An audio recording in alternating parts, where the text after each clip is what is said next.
Чтобы дети знали родную культуру, мать 4 детей из Крыма Камила Саадат возрождает крымско-татарские и украинские узоры в современной одежде. В Симферополе у нее было ателье. В Киеве ее мастерская расположилась в доме, который предоставили друзья.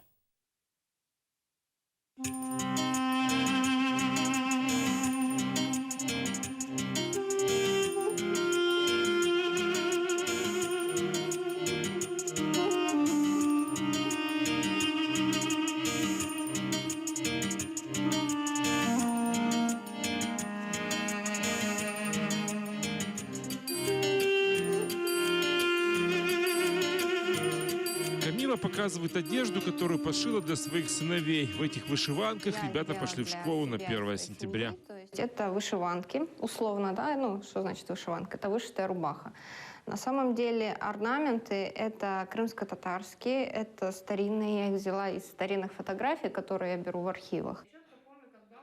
В ее коллекции вышитых рубашек и необычные модели с косым воротником. Оказывается, косоворотка встречается и у крымских татар. Отличаются они узором.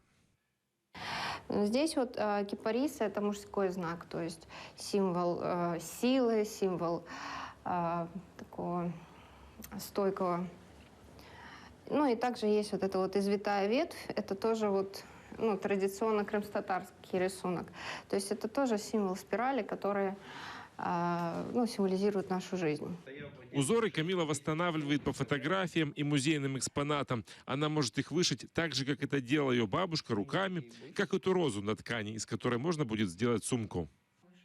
Здесь очень важно застилать плотно орнамент, чтобы, во-первых, не просвечивалось ничего, а во-вторых, очень важно соблюдать, опять-таки, направление стежков.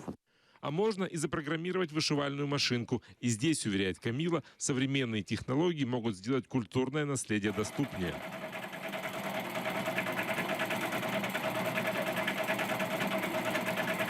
Оба способа душевны.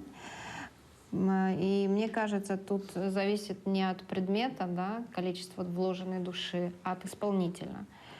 То есть можно руками вышить то, что явно чувствуется, что это сделано за деньги, а не для души. В Симферополе у Камилы было свое ателье. Она шила свадебные платья, костюмы для танцевальных ансамблей и симферопольского цирка. 1 марта 2014 года семья собрала вещи и уехала в Киев. Было ощущение, что ненадолго. С этим чувством тут уже живут 2 года.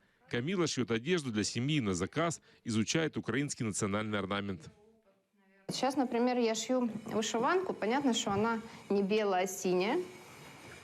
Да, не совсем традиционная. То есть, опять-таки, рисунок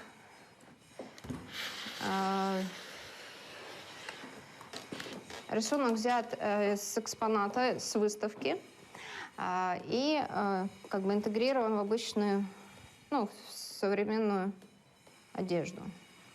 То есть это будет платье, которое можно носить. О своих планах Камила рассказывать не спешит. Точно знает одно – шить не перестанет и будет это делать так, чтобы дети могли ей гордиться. Роман Спиридонов, Асан Аминов, Заман, АТР.